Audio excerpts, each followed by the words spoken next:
The story begins with our protagonist being greeted by a supreme being in a strange, ethereal place. She tells him that he has been summoned to Midgard through an otherworlder's summoning spell, and she introduces herself as Lady Nolan.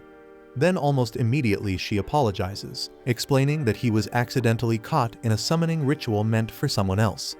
The protagonist confusedly points out the contradiction. She just welcomed him, yet says his presence here is a mistake. Nolan elaborates, explaining that the otherworlder's summoning system randomly selects individuals from countless worlds. He was excluded from the list of potential targets, but somehow, the system picked him anyway. This revelation leaves the protagonist stunned, and Nolan further clarifies that the summoning spell itself is inherently dangerous. The laws of Earth and Midgard differ so drastically that the act of summoning risks destabilizing Midgard entirely. This danger led to the spell being forbidden, yet a reckless nation still went through with it. Nolan noticed the spell's activation and intervened to minimize the damage, but she couldn't stop it entirely, and she managed to bring him to her domain for now. The protagonist asks if others summoned by the spell are in the same place. Nolan shakes her head, explaining that they were the proper targets and were sent to the Holy Sidonia Empire, where the spell originated. He realizes his summoning was purely accidental and asks her to send him back to his world, but Nolan regretfully admits that this is impossible. She explains that she was furious at the summoners for their recklessness, so she patched things up, ensuring they would never be able to use the spell again. Her explanation grows overly technical, so the protagonist gets overwhelmed and asks for a simpler version. So Nolan bluntly tells him that she's made it impossible for him to return to Earth, and even if it were possible, he no longer has a body waiting for him there. We then see that our protagonist is revealed to be nothing more than a soul in the shape of a fluffy fur ball, leaving him shocked at his lack of a physical body. Nolan apologizes, explaining that the summoning blowback caused this, as he wasn't meant to be a target.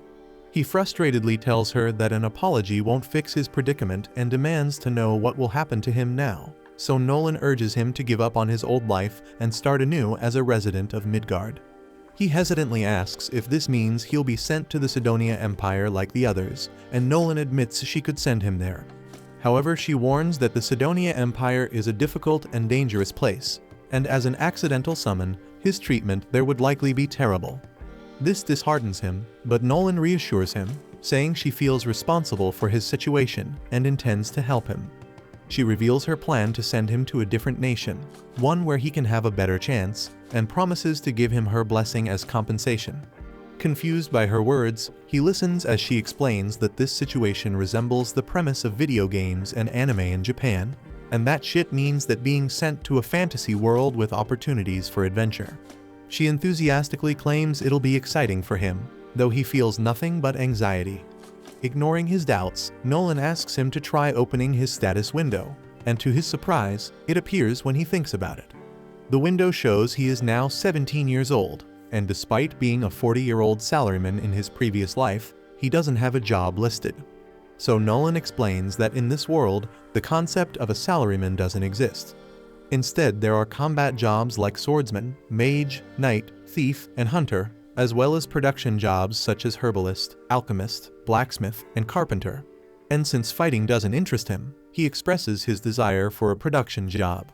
So Nolan obliges and grants him a skill suited for production work along with a few other useful starter skills to aid him in his new life. She advises him that by utilizing his skills through practice and effort, he will eventually unlock a formal job title. And with that, she sends him to the continent of Asgard to begin his journey. The protagonist then gets teleported to a serene spot by a pond, where he catches a glimpse of his reflection and thinks he looks pretty hot in his new form. Checking the items Nolan gave him, he finds some food, money, and a knife. Opening his status window, he realizes it might be problematic if people find out he has Nolan's blessing, and that thinking makes him discover that he can conceal his skills, so he hides both his blessing and his item box skill. As he continues exploring his abilities, he notices he also has several magic skills. Like any typical otaku, he decides to try them out. He avoids testing fire magic, worried it might accidentally set the area ablaze. Instead, he starts with earth magic, followed by wind and water magic. Watching the spells in action, he feels a rush of excitement, thinking to himself that this truly is a fantasy world. Determined to learn more, he sets out to find a village. While walking, he stumbles upon a piece of wood and uses his appraisal skill to identify it as treant wood. This high-quality material comes from a treant monster and can be used to craft staves, magic items, and spear shafts. Thrilled with the discovery, he uses his blacksmithing skill to shape the wood into a sturdy spear. Observing the rich resources of the area like treant wood, he speculates that the plants might also be unique. And after searching further, he discovers the region is brimming with useful herbs. So he starts gathering as much as he can, but he realizes it won't all fit in his bag, so he stores the excess in his item box, which conveniently has unlimited storage. Suddenly, a girl runs toward him in a panic and hides behind him, and he sees that she's being chased by a massive, ferocious rabbit. He quickly notices how unnaturally large the rabbit is and grabs his spear to defend her. But the girl warns him that the rabbit is carnivorous, making him even more nervous.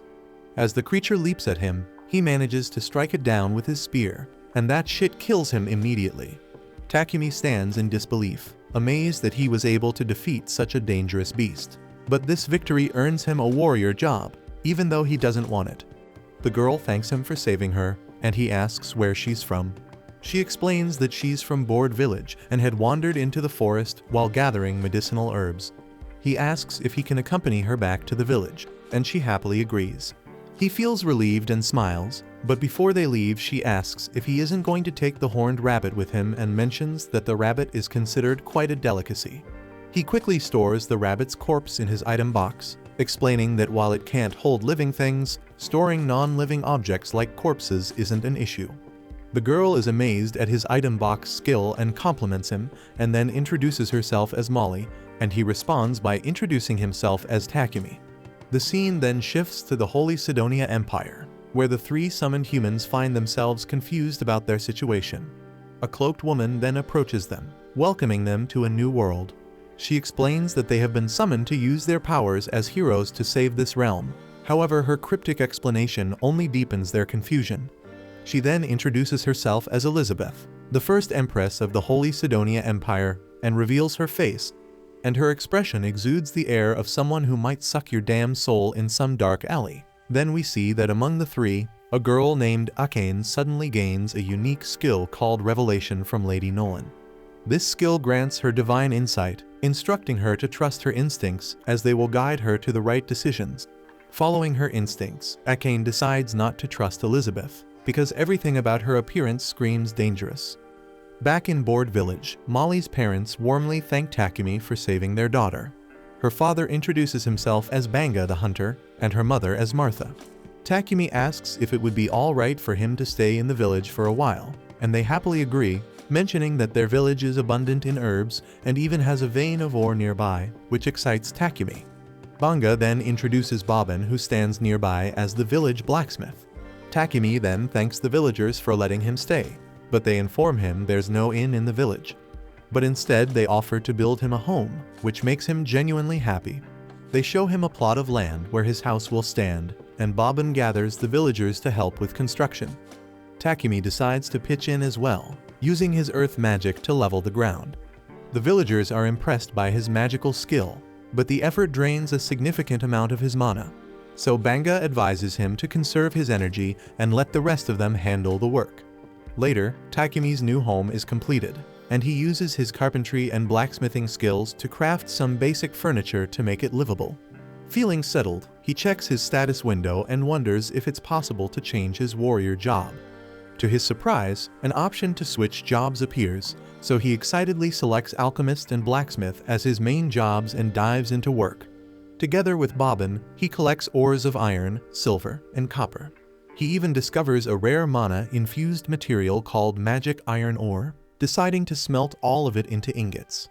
Takumi begins with the iron ore, noting that in this world, the process doesn't require a furnace thanks to magic. Using a combination of his alchemy and earth magic, he successfully transforms the raw ore into ingots, but the process consumes a huge amount of mana. But he pushes himself anyway to continue, determined to create as many materials as possible. Later, Molly brings him dinner, only to find that he's collapsed from overexertion. When Takumi regains consciousness, he explains that he pushed himself too hard and drained his mana completely. Martha gives him a sharp lecture for being reckless, and Banga hands him a healing potion, which restores his energy. And from that point on, Martha and Molly check on him regularly to ensure he doesn't overdo it again. Takumi diligently continues his alchemy, refining ores into ingots over several days. And along the way, he manages to extract small quantities of precious metals like gold, lead, tungsten, titanium, and tin. Using these materials, he crafts high-quality utensils and tools, and also his relentless effort causes his alchemist and blacksmith levels to soar. Afterward, we see Takumi honing his smithing skills under Bobbin's guidance, assisting him with fire magic during their work. And together they craft a knife, and Bobbin proudly declares it his finest creation yet. Takumi's blacksmith level skyrockets to 40, while his alchemist level lags behind at 33, much to his annoyance, as his real goal is to excel as an alchemist. Later, Takumi approaches Banga, asking for some potions so he can try making his own using the herbs he's gathered. Banga agrees but only has basic potions to offer, which Takumi gladly accepts. Soon, we see Takumi brewing potions like a mad scientist or an evil witch in a fantasy story. The process reminds him of his childhood, when he would experiment endlessly. Once his potion is complete, he notices its color is different from Banga's and can feel faint mana radiating from it. He deduces this is due to his use of water prepared with water magic and becomes eager to learn more potion recipes. Not stopping there, we later see Takumi chewing on random poisonous plants on purpose, and when he gets poisoned, he heals himself with his heal spell, a painful but effective method to gain resistance to poison and paralysis while leveling up his light magic skill. He notes that this dangerous method is the quickest way to develop such resistance, though it's far from pleasant, but thanks to this reckless training, he unlocks purification magic. But just as he reflects on his progress, a massive level 25 armored boar appears before him. Armed with his spear and knife, Takumi prepares to defend himself. The boar then charges and Takumi hurls his knife at it, but the blade bounces off harmlessly. He then desperately strikes with his spear, which shatters into countless pieces. Resorting to spells, he casts Rock Ball and Wind Cutter, but neither has any effect. Frustrated and cornered, Takumi scrambles for a plan. But suddenly he notices movement behind him, and he finds a poison spider lurking nearby. Assuming the worst, he prepares for another fight, only to realize the spider is injured. And before he can react, the boar charges again. So Takumi braces for impact, but the spider unexpectedly comes to his aid, blinding the boar and causing it to miss its attack. Though the boar is disoriented, Takumi remains at a loss on how to finish it. But in a flash of inspiration, he uses his alchemical decomposition skill, and the spell dissolves the armored boar from within, defeating it completely. As the boar falls, Takumi gains martial arts and magic combat skills, leaving him in disbelief that his crafting magic saved him. Takumi then checks on the poison spider, noticing it's on the verge of death. Grateful for its help, he thanks the spider, assuming it risked itself to save him. Using his heal spell, he restores the spider's strength and prepares to leave, thinking everything is fine now. However, a notification suddenly pops up, informing him that he can tame the spider. Surprised by the option, he hesitates, but when the spider looks at him with its shiny, hopeful 8 eyes, makes it impossible for Takumi to walk away. He asks if it wants to join him, and upon agreeing, he tames it, unlocking a telepathic connection. He then curiously asks if it already has a name, but it doesn't. Noticing the maple leaf-like pattern on its back, he names it Maple. And as soon as the spider accepts the name, it evolves into a killer spider, and even its severed leg regenerates. Later, Takumi returns to the village, proudly showing the massive armored boar he defeated. The villagers are stunned, amazed he managed to slay such a formidable beast alone. Molly, however, quickly notices the large spider perched on his back. Alarm spreads among the villagers, but Takumi reassures them, explaining that Maple is a tamed monster. Banga is floored, remarking that taming insect-type monsters is almost unheard of. Not wanting to linger on the subject, Takumi redirects their attention to the boar, suggesting they focus on preparing it for a feast. The villagers are shocked at his generosity in sharing such a valuable catch, but he shrugs it off, happy to share. Soon the entire village gathers for a celebratory feast. While they eat, Banga hands Takumi the boar's fangs and leftover hide, explaining that these items can fetch a good price in a big city. Takumi curiously asks about the nearest city, and Banga tells him it's a place called Bolton. Then we see Maple playing with the village children, endearing herself to the community. Watching the lively scene, Bobbin remarks that the village has become brighter and more cheerful since Takumi's arrival. Banga agrees but reflects that Takumi doesn't seem like the type to settle in a small village forever. Meanwhile, in Midgard, Nolan observes Takumi from afar, pleased to see he's thriving. Another Supreme Being joins her, asking what Nolan expects from the boy. Nolan feigns ignorance, but the Supreme Being presses, revealing that she gave Takumi a special body, her blessing, and even sent him a full year into the past before the Holy Sidonia Empire's summoning spell was activated. Nolan dismisses the notion that she has any deeper intentions, but her expression betrays her true thoughts, hinting that she may have a deeper plan for Takumi's future. One morning, Takumi wakes up to find himself tied up in bed, and he immediately knows Maple is behind it. She apologizes, explaining that she's been feeling lonely because Takumi has been so busy lately and just wanted to get his attention. Realizing he's been neglecting her, Takumi admits that work has been consuming all his time, so he decides to take the day off and spend it with Maple, and this simple gesture makes her ecstatic. Just as the two are getting ready to enjoy their day, Martha walks in with Takumi's lunch and immediately notices the awkward situation. To her, it looks like something strange is going on between Takumi and Maple, but Takumi insists that it's not what she's imagining.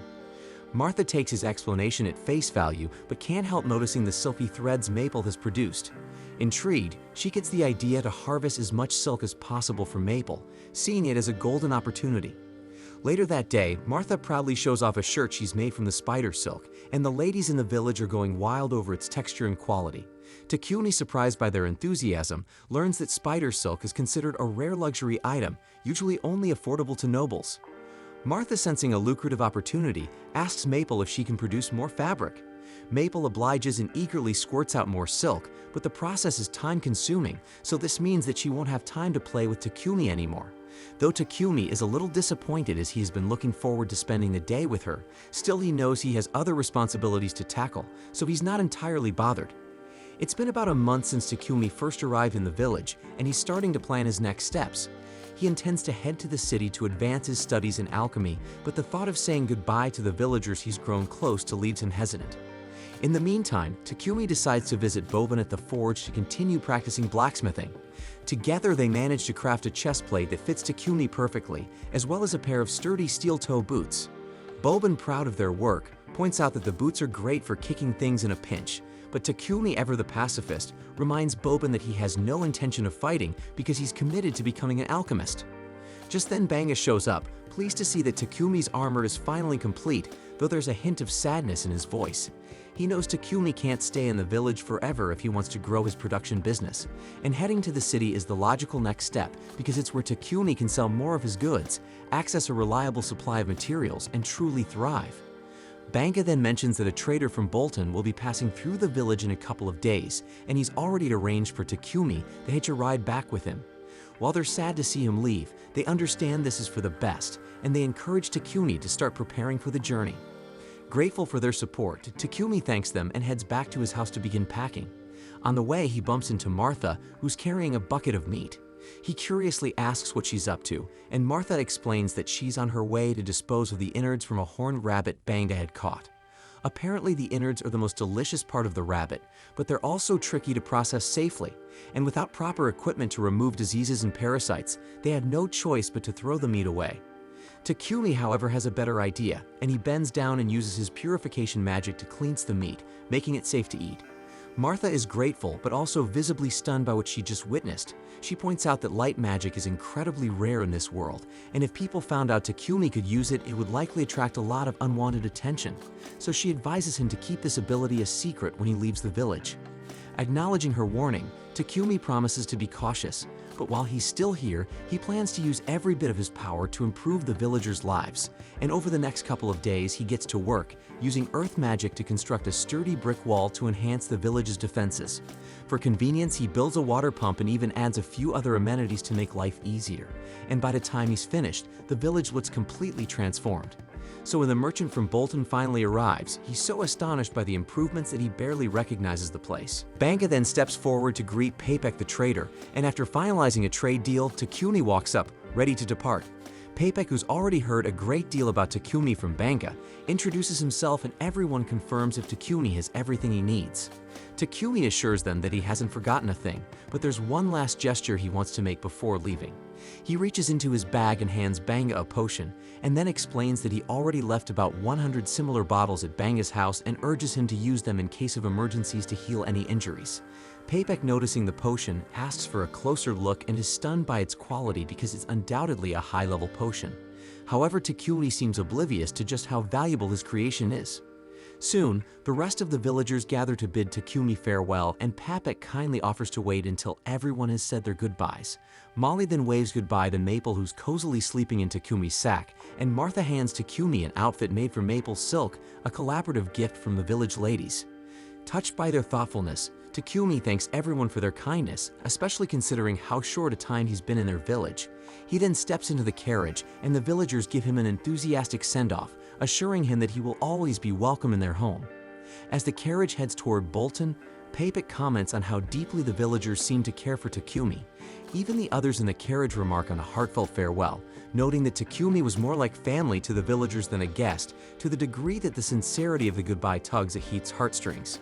Speaking of which, the blonde man introduces himself as Heath, while the redhead is Real, and the gloomy-looking man is Boger. They explain that they're part of Lion Fang, a C-rank adventurer party currently serving as Papek's bodyguards. However, they admit there isn't much for them to do in this peaceful region, making the assignment more of a routine journey than a dangerous mission. Real then notices Takumi clutching his bag tightly and curiously asks if something precious is inside. And Takumi casually answers that his pet killer spider Maple is sleeping in there. The group is stunned that Takumi managed to tame a killer spider, prompting Real to ask if he can see it. However, his creepy demeanor makes Maple headbutt him square in the face, and that makes Takumi immediately start apologizing for Maple's behavior, but the others assure him there's no need because Real totally deserved it. Heath even jokes that Maple might develop a fear of all humans after meeting Real, though that's clearly not the case because Maple seems to have taken a liking to Boger. And as the group continues fawning over Maple, Papek calls Takumi to the front of the carriage to discuss the potion he saw earlier, and he asks if Takumi has any more in stock and expresses interest in buying some. Takumi is open to the idea, but before the conversation can go further, one of the horses suddenly halts, signaling trouble ahead. A horde of goblins has surrounded the carriage, preparing to attack. The group knows this is bad news, but instead of panicking, they seem excited about the chance to finally see some action. They tell Takumi and Papek to stay put while they handle the situation. With roughly 20 goblins in the field, the adventurers step out, confident they can take them all. Real then fires arrows from his bow with precision, while Boger and Heath crush goblins left and right with their mace and axe. The fight is over quickly, and the group begins dissecting the goblins to harvest their magic stones. Maple observes the chaos with interest, clearly warming up to Boger but maintaining her disdain for Real and indifference toward Heath. After the skirmish, everyone piles back into the carriage, and the journey continues for another 3 days. When they finally arrive in Bolton, the members of Lion Fang head straight to the Adventurers Guild to report the success of their bodyguard mission. Takumi tags along, as he needs to register with the guild if he plans to stay in the city.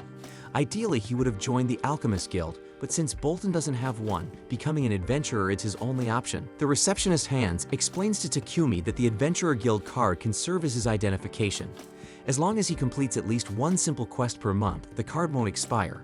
With this knowledge, Takumi proceeds to register as an adventurer and introduces Maple as his pet, finalizing all the paperwork. With his registration done, Takumi heads to Papek's trading company to negotiate a deal for his potions. He reveals that he has about 103 potions in stock, each of exceptionally high quality. Papek is impressed and offers 10 silver coins per healing and stamina potion and 50 silver coins per mana potion.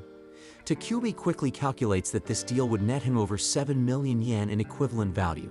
Shocked by the amount, he feels it's too much money, but Papek reassures him that this is fair, adding that Takumi could earn even more if he established a solid reputation as a potion producer. Papek, aware of Takumi's plans to become a producer in the city, advises him to find a home with an attached workshop for efficiency. Takumi realizes he hadn't even thought about housing yet.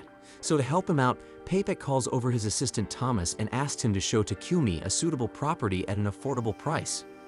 Then when Takumi finally sees the property, it looks more like a grand mansion than a simple house. Feeling overwhelmed, he doubts he can afford such a luxurious place.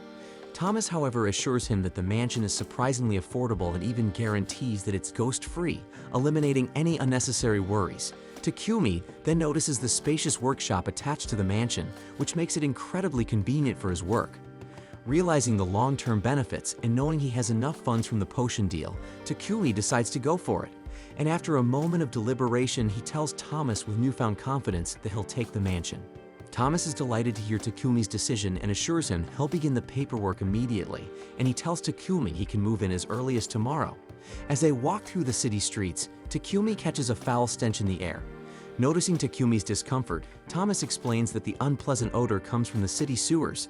While the wealthy use magical purifiers to clean their sewage, the main city sewers lack this luxury due to the rarity and expense of magical purifiers, which are typically found only in ancient ruins or dungeons.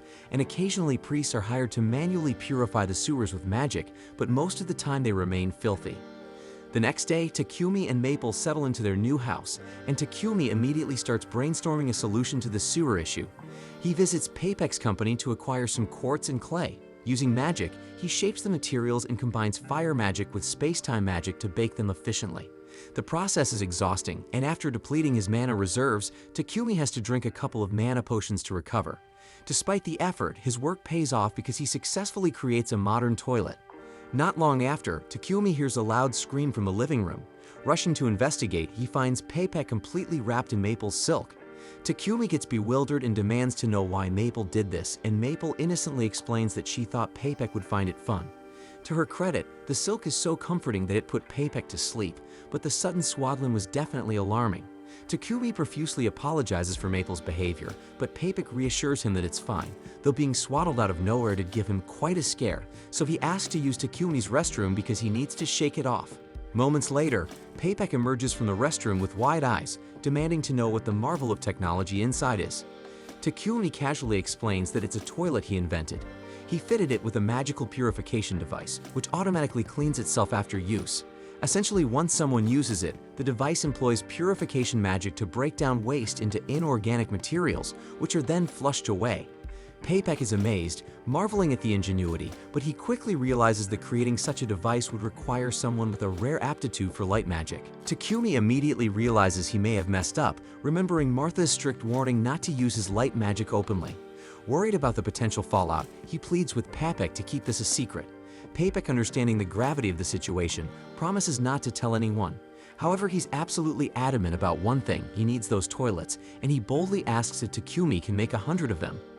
Takumi hesitates, knowing how much effort it took to craft just one, but with Papek's relentless insistence, he reluctantly agrees, but under the condition that Papek supplies the necessary raw materials. Papek gets overjoyed and accepts the deal, but points out that it's unreasonable for Takumi to handle the entire workload himself. So he suggests that Takumi should consider getting a slave. The suggestion shocks Takumi, who's firmly against slavery. Papek, however, reasons that if Takumi wants to keep his abilities under wraps, having a bound-to-secrecy slave is the safest option. Light magic is a massive deal, marking someone as chosen by God, and the Church of Divine Light wouldn't take kindly to commoners gaining access to cheap purification methods via Takumi's toilets. The church, which profits heavily from monopolizing purification magic, would likely try to force Takumi into their fold. But Papek reassures him that he already has a plan to deal with the church, so Takumi doesn't need to worry about them for now. Papek then emphasizes that keeping the church in the dark about his light magic is paramount, which is why hiring a slave might be the safest option. But Takumi remains firmly opposed to slavery, vowing to handle the work alone if necessary. But before they can argue further, Takumi's guild card suddenly begins glowing. He curiously checks it and finds a notification requiring him to complete a verification quest to maintain his adventurer status. Realizing he won't have time to handle the toilet production alone, he reluctantly agrees to Papek's suggestion. Papek then takes Takumi to the Mulan Trading Company, assuring him they are the most ethical slave traders available. Then, while Papek goes to negotiate a good deal with the owner, Takumi steps out into the garden, drawn by its beauty. There he notices a stunning elf girl sitting alone on a terrace, and before he can say anything, she spots him and sharply orders him to leave. The scene then shifts to Takumi meeting Mulan, the owner of a slave trading company. Papek introduces Takumi to her, explaining that he's looking for a slave. However, he adds that Takumi is hesitant about using a slave contract, so Takumi reveals that in his homeland, slavery doesn't exist. Mulan nods in understanding and explains that if Takumi makes a contract with a slave, the slave will indeed be bound to him.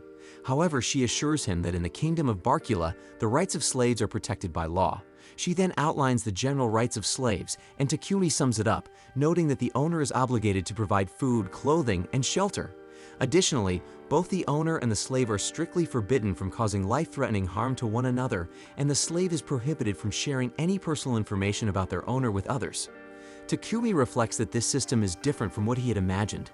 Mulan then explains the common types of contracts. Slaves who enter servitude due to debt remain bound until their debt is fully repaid.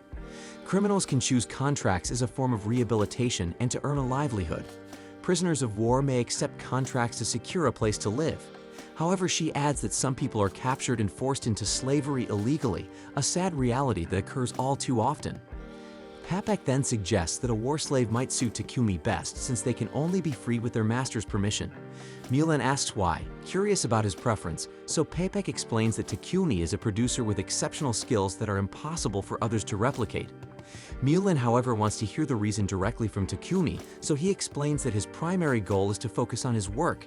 However, he also has responsibilities, including completing Adventurers Guild quests and managing daily tasks. He also mentions that he needs someone to manage the mansion where he's currently living and handle the housework.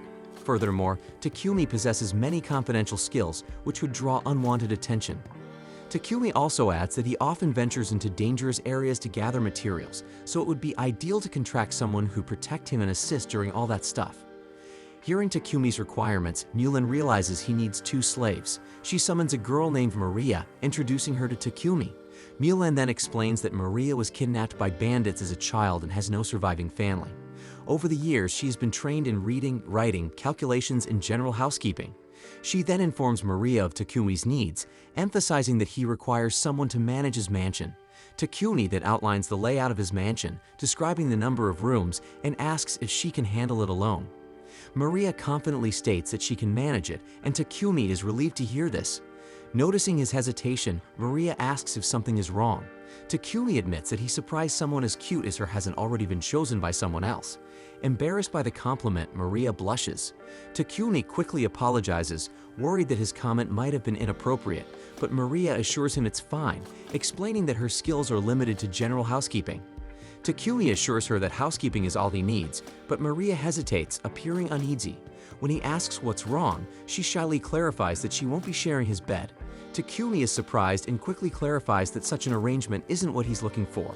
He reassures her that his sole interest is her ability to manage the household. Maria feels relieved and agrees, so Mulan decides to proceed with their contract. Mulan then informs Takumi that she currently doesn't have any war slaves suited for combat. However, Maria mentions someone named Sophia. Mulan immediately tells her to stop speaking out of turn and instructs her to return to her room to gather her belongings. After Maria leaves, Takumi curiously asks who Sophia is, so Mulan explains that Sophia is a war slave, but she has certain problems. Hearing this, Takumi grows intrigued and feels a strong urge not to ignore the situation. He wonders if it's his intuition skill guiding him, but he decides to trust the feeling and asks Mulan if he can meet Sophia. Mulan agrees and leads him to where Sophia is kept. Mulan then explains that Sophia was captured during the war between the Kingdom of Triaria and the Kingdom of Yugger 50 years ago. Takumi is stunned by the time frame and asks for more details, so Mulan reveals that Yugger was a nation of elves, and for various reasons, Sophia has remained uncontracted ever since. Takumi curiously asks what those reasons are, so Mulan explains that Sophia's left ear has been sliced off and her right hand and left leg have impaired movement. While her impairments don't interfere with daily life, they make combat nearly impossible. Additionally, her elemental magic and sprite magic have been sealed, and she is likely under a curse. These significant limitations make her unfit as a main combatant, which is why no one has taken her. Takumi then asks to speak with Sophia alone, so Mulan agrees and steps out of the room. As Takumi examines Sophia more closely, she tells him plainly that she won't be of any use to him. But Takumi checks her stats anyway using his skill, and to his surprise, her stats are incredibly high, though each one has been reduced by 100 points due to her injuries. Her mana is also completely inaccessible because of the curse, but Takumi realizes her potential and thinks that he can heal her injuries and lift the curse. Mulan then returns to the room and asks Takumi what he plans to do, and without hesitation, he tells her he wants to form a contract with Sophia. Sophia is still doubtful, reminds him that she can't fight, but Takumi simply replies that he will fix her. Mulan is skeptical, questioning whether Takumi can actually address the issues that have plagued Sophia for 5 decades. Takumi confidently says he can, and Mulan agrees to let him take Sophia under his care. Sophia remains uncertain and asks if he truly wants her as his slave. Takumi asks if she doesn't want him as her master, but she responds that a slave's wishes don't matter. And with that, Mulan begins the contract process. She casts a spell binding Takumi, Sophia, and Maria into a formal contract. After the contract is sealed, both Sophia and Maria express that they will do their best to serve Takumi. Takumi thanks them and treats them with respect, but Sophia quickly reminds him that they're just slaves and he doesn't need to act so politely. Mulan, observing the interaction, smiles and remarks that they found themselves a good master. Afterward, Takumi arrives at his house, where Maple leaps at him as soon as he opens the door. Startled, Maria and Sophia immediately prepare to fight the killer spider, but Takumi quickly stops them, explaining that Maple is his pet. He then introduces Maple to the two of them and informs Maple that Maria and Sophia will be living with them from now on. Takumi then shows Maria and Sophia to their rooms. Both are surprised to learn they'll have their own separate spaces, hesitant to accept such accommodations. Takumi insists, explaining that the mansion has many unused rooms and it's better to put them to good use. He also informs them that the mansion has a bath they can use anytime. They express gratitude but suggest he go to the bath first. Takumi hasn't decided on his own bathing schedule, so he encourages them to use it freely, assuring them he's installed a device to keep the water clean constantly. Later, we see Maria and Sophia relaxing in the bath. Maria remarks that she never thought Mulan would let Sophia go, as she had refused to sell her to anyone before, no matter how much money was offered. Maria believes this means Mulan must have truly acknowledged Takumi as a worthy master, and she thinks he seems like a kind person as well. Sophia, however, remains skeptical and points out that when she looked at the contract Mulan prepared, most of the entries regarding Takumi were left blank. She believes he might be hiding something, and if so, there must be special circumstances or a reason why sharing that information could cause trouble, and she admits that she doesn't fully understand what he's thinking. When they leave the bath, they discover that Takumi has already prepared dinner. Maria is devastated, insisting this was supposed to be her job. Takumi reassures her, explaining he just wanted to make things easier for their first day. He promises she can take over the work from tomorrow, and Maria asks if she can at least clean up after dinner, to which he agrees. Then we see Sophia is surprised to see Takumi inviting them to eat at the same table as him. When she asks about it, he explains that he doesn't want them to live separately just because they are serving him.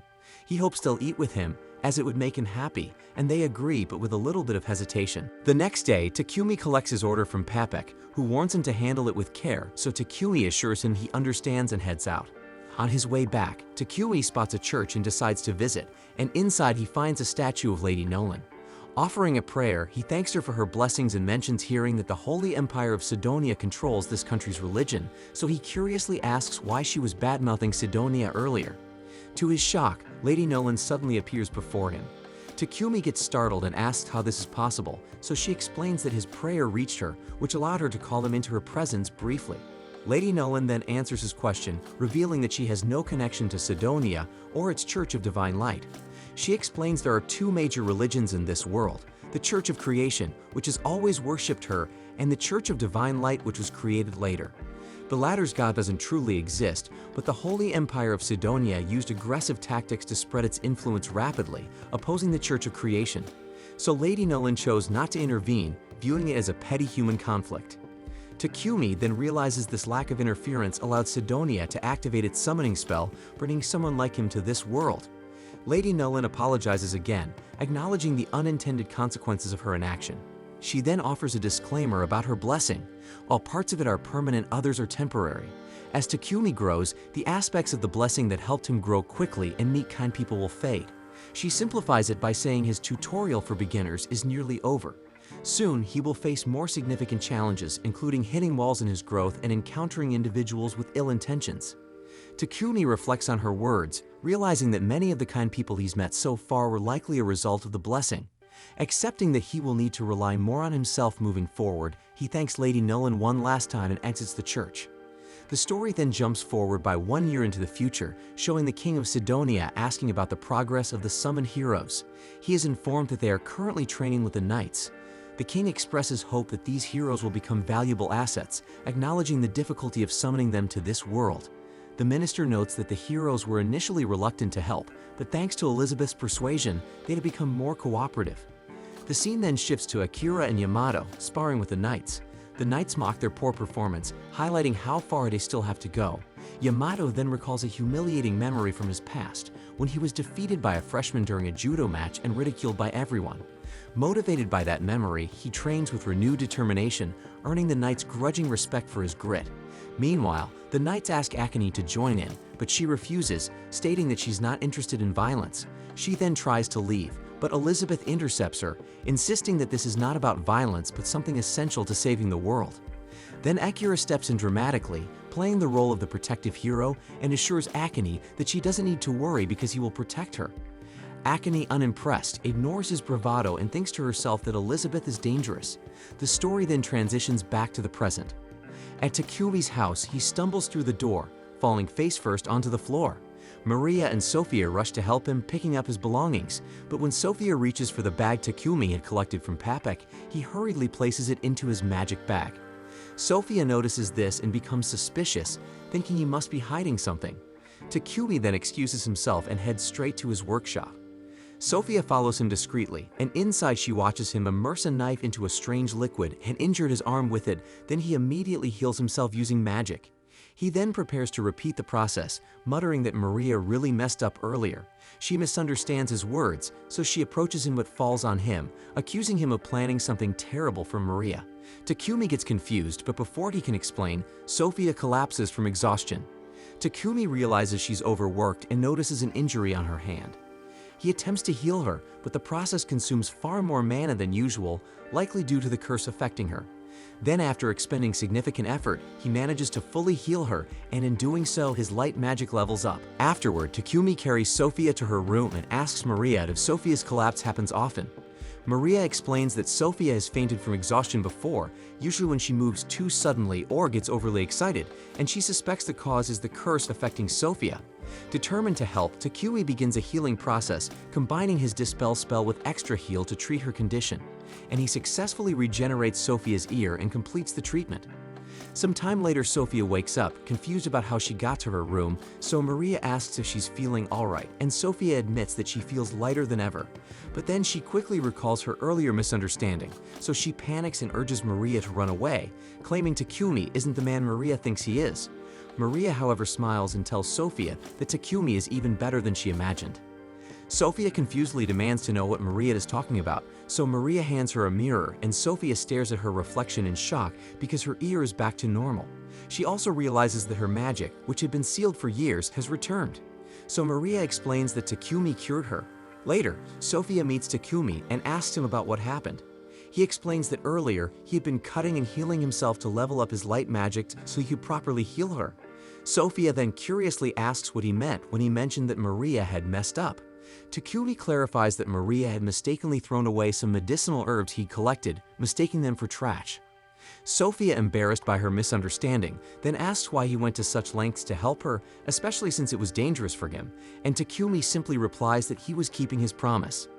Hearing this, Sophia bursts into tears, deeply moved by his kindness. She then kneels before him and swears her lifelong loyalty, vowing to serve him with unwavering devotion. The next day, we find Takumi in a quiet library, flipping through dusty alchemy books to dig deeper into this world's magic. To his frustration, most of the texts barely scratch the surface of alchemy, leaving him puzzled as to why such a straightforward discipline has faded into obscurity. But after some thought, he concludes that alchemy must be a relic of an ancient magical civilization. Conveniently, Lady Nolan's blessing allows him to understand all languages in this world, making even the most complex alchemy books laughably simple for him to comprehend. Armed with new knowledge, Takumi returns home, where Maria greets him with sandwiches for lunch. As they eat, Maria begins muttering to herself about how heartwarming it was to see Takumi and Sophia reconciling the day before. She sheepishly admits she had been spying on them from behind the curtains because apparently personal privacy is overrated. She gushes about how romantic it was to witness Sophia pledging her loyalty to Takumi, likening it to a knight swearing to protect a princess. Except in this case, Takumi is the princess.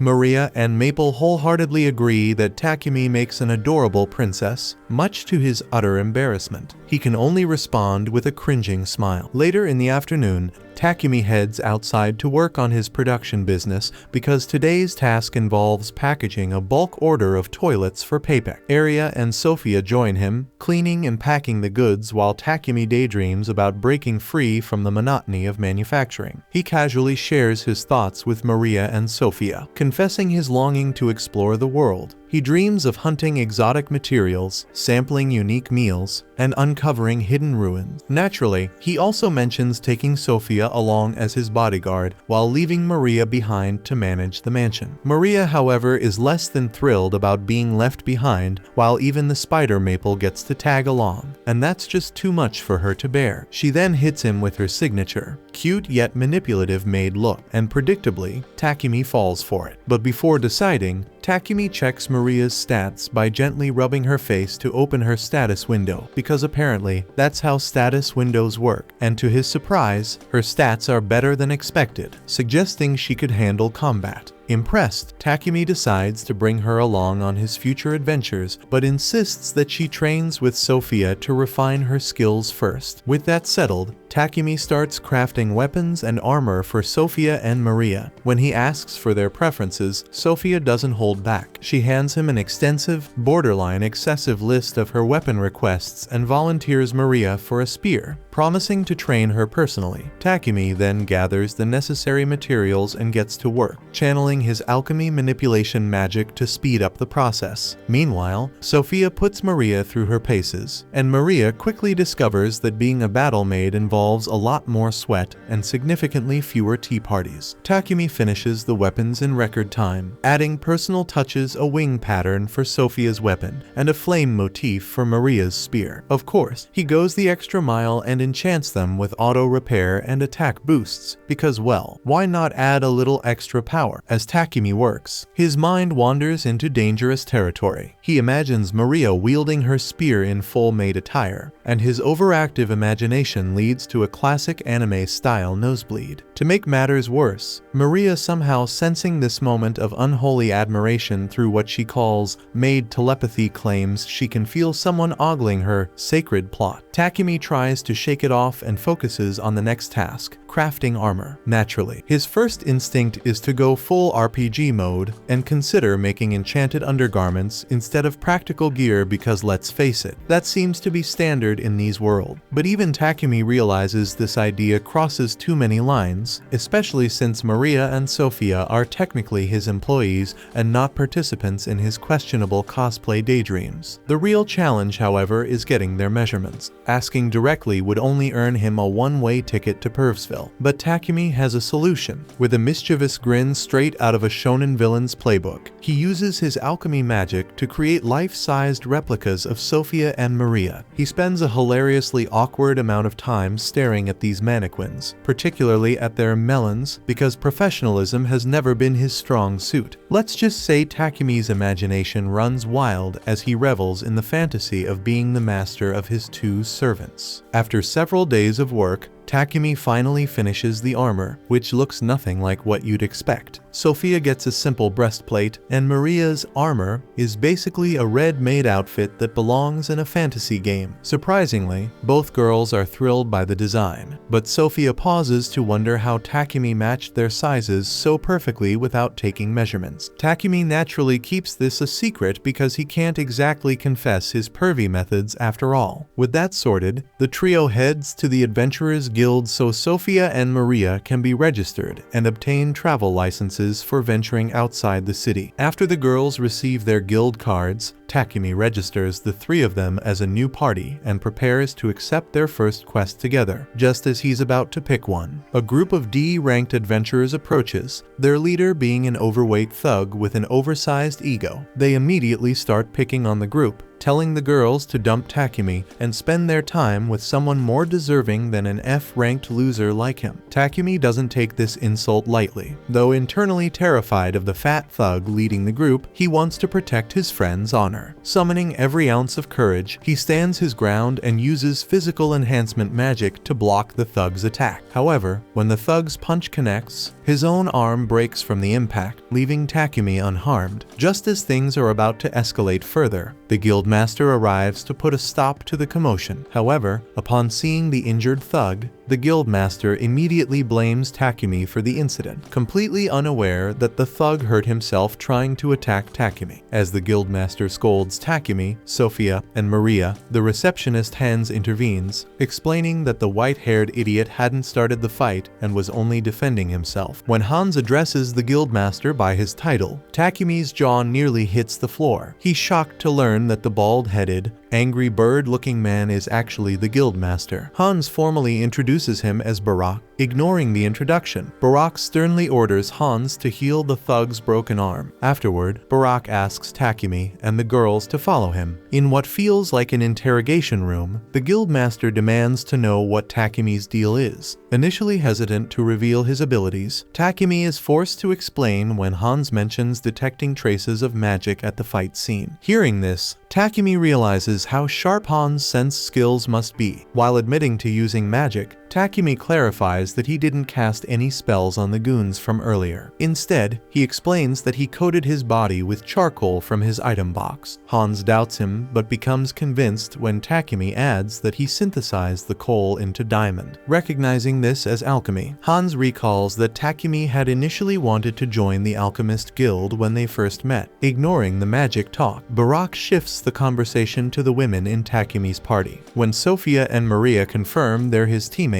Hans suggests promoting Takumi to rank D to deter further harassment from weakling. Barak agrees, noting it might prevent more skirmishes like the earlier one. However, since Sophia and Maria just joined the guild that day, Hans proposes assigning them some starter quests to help them rank up quickly. Realizing that climbing the ranks would make them better protectors for their master, the girls eagerly accept. Later that day, the trio heads into the woods to tackle their quests. They've been tasked with 3 jobs: exterminating goblins, dealing with kobolds, and gathering herb. As they venture into the forest, Maple signals Takumi about goblins hiding in the bushes. Takumi alerts the girls, and Sophia charges in, swiftly attacking the goblins. 2 more goblins rush out, but Maple ensnares their legs with her webs, allowing Takumi and Maria to finish them off with well-placed strikes. As they move forward, Takumi grows increasingly uneasy at the sheer number of kobolds and goblins they keep encountering. No matter how many they kill, more seem to appear. Sophia speculates that there's likely an encampment nearby, possibly with a general leading the monsters. The mere mention of a goblin general makes Takumi feel like his bladder might betray him. Sophia doesn't help, casually mentioning that it typically takes 5 rank D adventure parties to wipe out an encampment with a general. The thought feels impossible to Takumi, but Sophia is confident they can pull it off if they combine their unique magic skills for a surprise attack. While her plan sounds promising, Takumi internally screams, wishing he were anywhere else but here. To make matters worse, Maple suddenly announces that it's about to evolve. Panicked, Takumi immediately opens an emergency portal to his pocket dimension and hurriedly sends Maple into it to avoid any surprises. Pressing on, they finally locate the monster's camp. Sophia estimates that there are around 300 to 400 enemies. The number alone is enough to make Takumi's legs wobble as he anxiously reconsiders their options. With the enemy's location confirmed, Sophia, Maria, and Takumi raise their tightly clenched fists, activating the magic rings that Takumi gave them before for a coordinated strike. Sophia's powerful wind magic, Maria's massive rock barrage, and Takumi's blazing firestorm combine into a devastating attack, wreaking havoc on the monsters' camp and decimating their numbers. For a brief shining moment, the clueless coward Takumi believes they've won, but his hope shatters when an enormous goblin general and 2 knights emerge from the rubble, and their grotesque appearance sends chills down Takumi's spine. Sophia then charges at the goblin general while leaving the knights to Takumi and Maria. but despite being a coward at heart, Takumi defends himself and uses his fire magic to obliterate one of the goblins. Once the group completes their quests, they return to the guild exhausted. Seeing their haul of magic stones leaves Hans in shock. He can't believe they managed to complete the quest in a single day. Surprised, Hans takes them to the back room to meet the guildmaster.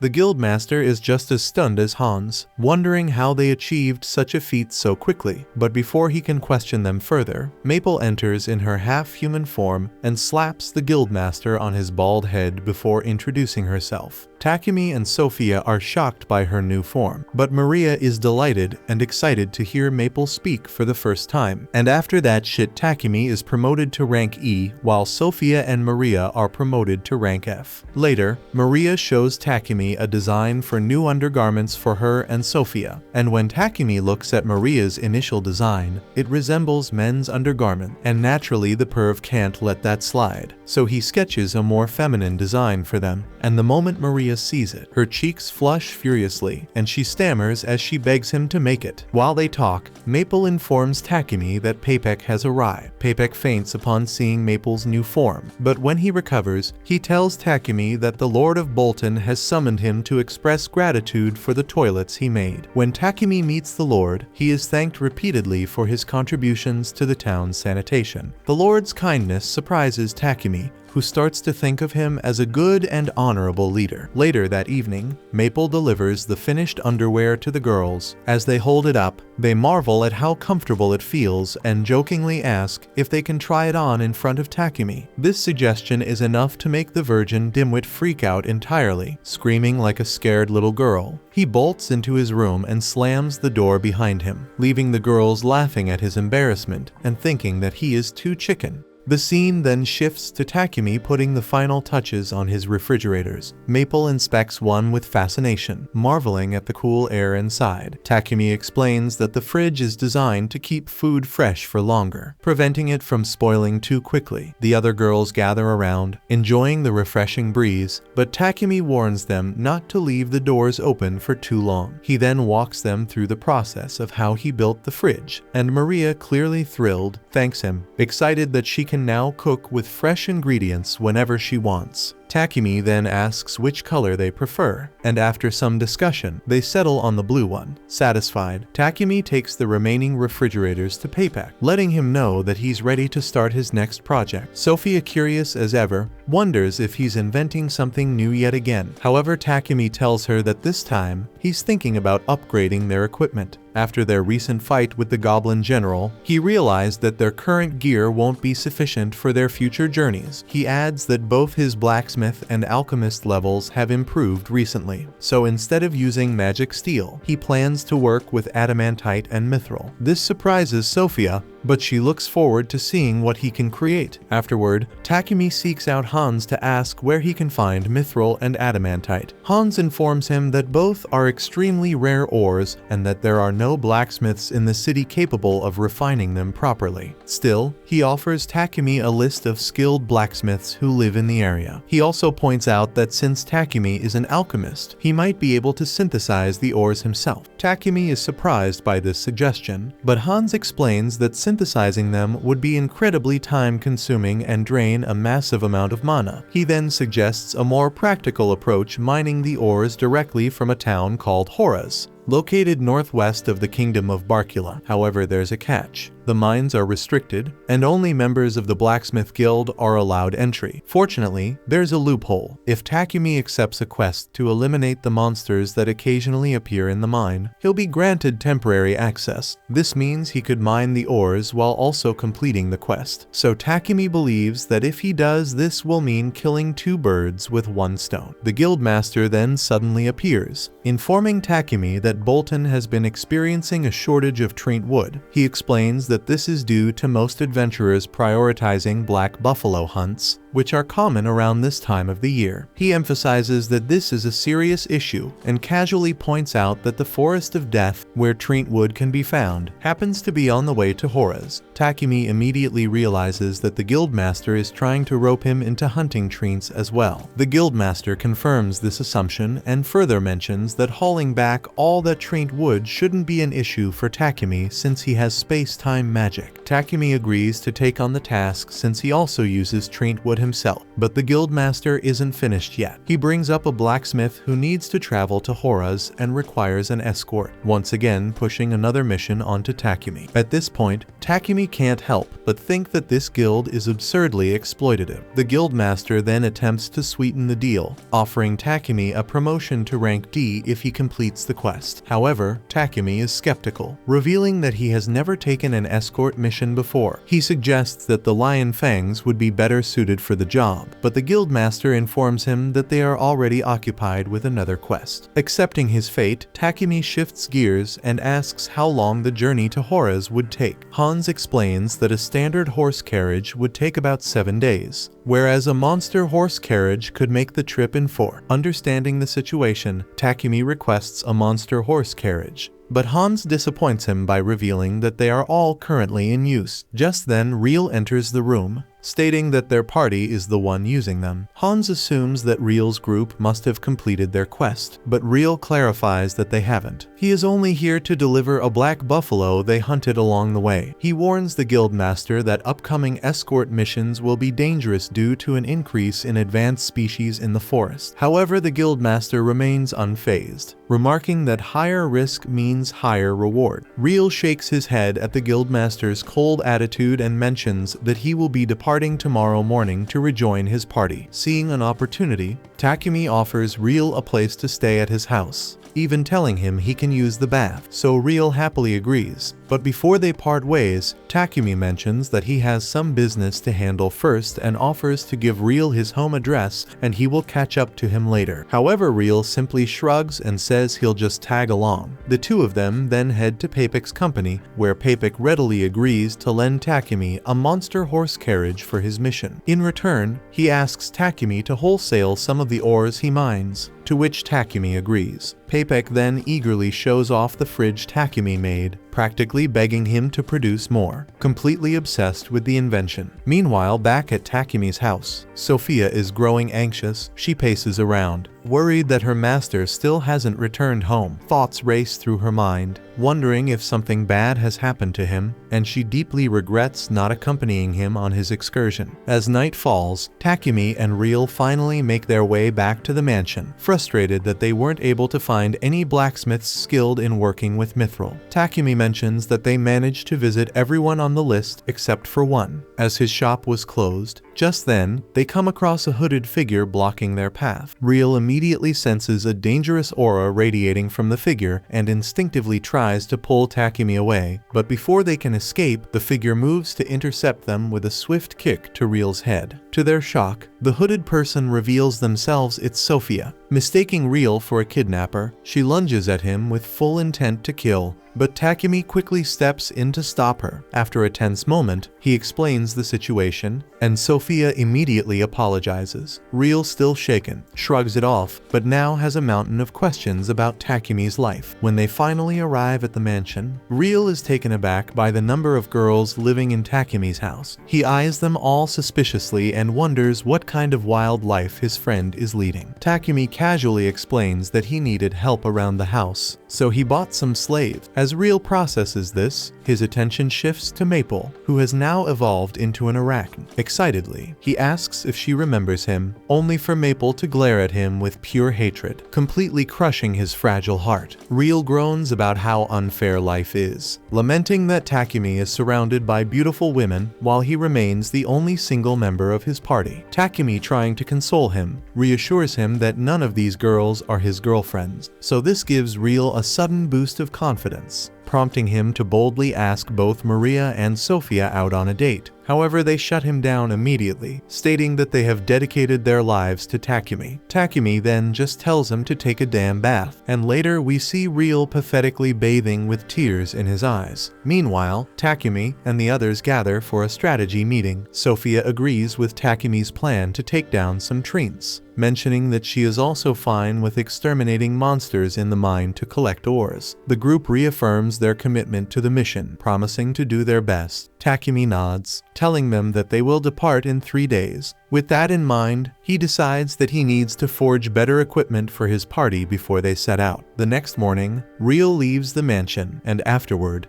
Takumi examines the mana-draining sword he obtained from the Goblin Emperor. He discovers that it's made of tungsten carbide, an incredibly hard substance, and realizes that the weapon is far too large to be practical for a human. Deciding to repurpose it, he attempts to melt it down, but the sword resists his effort. After a great deal of perseverance, he finally manages to forge the massive blade into 2 human-sized swords. Noting that the blade absorbs an opponent's mana to become sharper and stronger, he decides to gift one to Sophia. 3 days later, Takumi and his group prepare to depart for Hora's. Papik informs him that the client for the escort mission is already inside the carriage. Introducing himself, Takumi meets D. Gambo the blacksmith, who will be accompanying them. With everything set, they set off on their journey. Back at the guild, the guildmaster receives urgent news from the Hora's guild that monster activity in the forest has significantly increased. However, he realizes that it's too late to act, as Takumi's party has already left for the Forest of Death, so he hopes they don't run into any advanced species,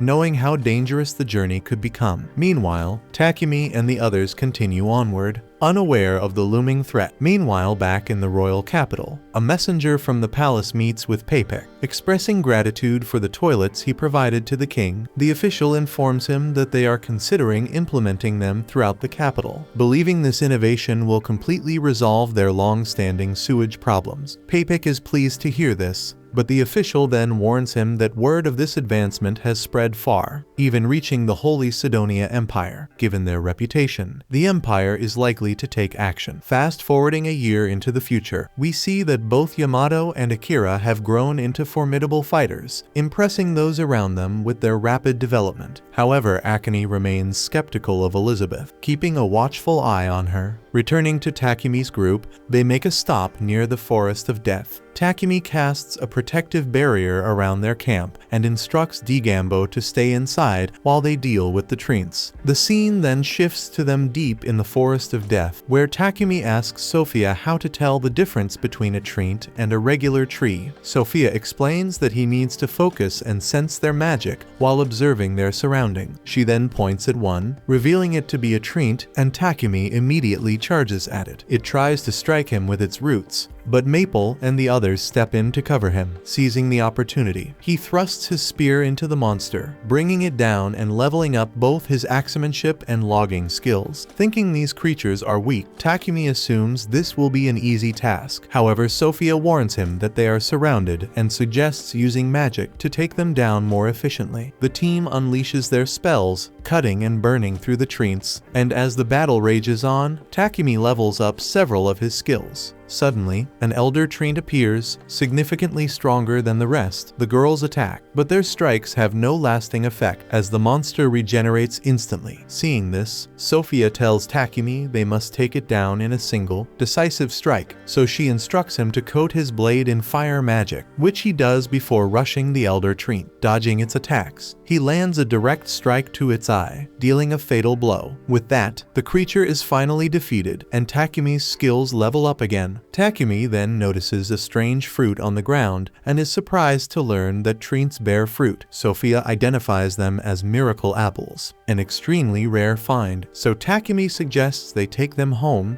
and Maria, excited, announces her plans to bake an apple pie. Later, the group arrives in Hora's and heads straight to the Adventurers Guild. Takumi decides to take a quest to hunt iron moles in order to gain entry to the mine. Soon after, we see the party mining alongside D. Gambo. Takumi successfully unearths some mithril, and D. Gambo directs him to a spot containing adamantite ore. D. Gambo is amazed at Takumi's luck, as it's rare to find such valuable materials on a first mining expedition. Just then, an iron mole suddenly emerges from the ground, and without hesitation, Takumi blinds it using his light magic, allowing Sophia to swiftly finish it off. The others marvel at how effortlessly he took down the creature, and Takumi explains that he figured light magic would work since iron moles thrive in darkness. Sophia is still surprised by how easy it was, while Maria pouts, disappointed that she didn't get to contribute in any shit. With their quest complete, they mine a massive load of ore before returning to Bolton. The next day, Takumi visits D. Gambo's shop, eager to learn the basics of synthesizing and forging mithril and adamantite alloys. D. Gambo agrees to teach him and starts by having Takumi forge a mithril knife. Afterward, Takumi upgrades the girl's armor using the high-quality materials he obtained, ensuring they are better prepared for future battles. The scene then shifts to the girls trying on their new armor. Utterly speechless at the number of unique skills and enchantments infused within them, Sophia's armor is imbued with wind and water elements, while Maria's carries fire and earth attributes. Takumi explains that to embed their elemental affinities into the armor, he had to saturate magic stones with his mana until they turned blue. Curious, Maria asks Takumi how he enhanced his thunderclap skill, and he proudly reveals that he enchanted it with enhanced agility, making him significantly faster. To demonstrate, he takes off at high speed but loses control and crashes straight into the wall. The girls, wanting to spare him the embarrassment, pretend not to have seen anything, while Takumi realizes he needs to get used to his newfound speed. Next, he presents Maria with her new spear, Explode, which can fire fireballs, while Sophia receives Tempest, a spear that releases wind energy. She then tells Takumi that if he ever finds himself in danger, she wants to be the one to protect him, even at the cost of her life, so she asks him to craft a shield for her so she can guard him more effectively. Moved by her dedication, Takumi agrees to make a shield for her, but he gently reminds her to value her own life as well. Meanwhile, Lady Nolan observes Takumi from afar, but when she turns her vision toward Akira and Yamato, she sees an ominous scene unfold. The story then jumps 1 year into the future, revealing that in the Holy Empire of Sidonia, the heroes are preparing to march into the kingdom of Samandor. The Emperor entrusts them with the mission, and the heroes swear to do everything in their power for the sake of the world's peace. Back in the present, Takumi finally completes the shield, but the effort has completely drained him. Sophia, watching him from a nearby window, feels guilty for requesting the shield. Seeing how exhausted he is, she begins to think that Takumi would have an easier time if he had someone to assist him in his workshop. Meanwhile, in the royal capital of Bacalados in the kingdom of Barcula, the king receives an urgent letter. It reveals that the Holy Empire of Sidonia has learned about the purification magic and is demanding further details. The advisor from earlier speculates that another messenger may arrive within days, but the king grimly notes that, despite the polite wording, this is nothing short of a veiled threat. Thanks for watching. Subscribe to not miss the next part.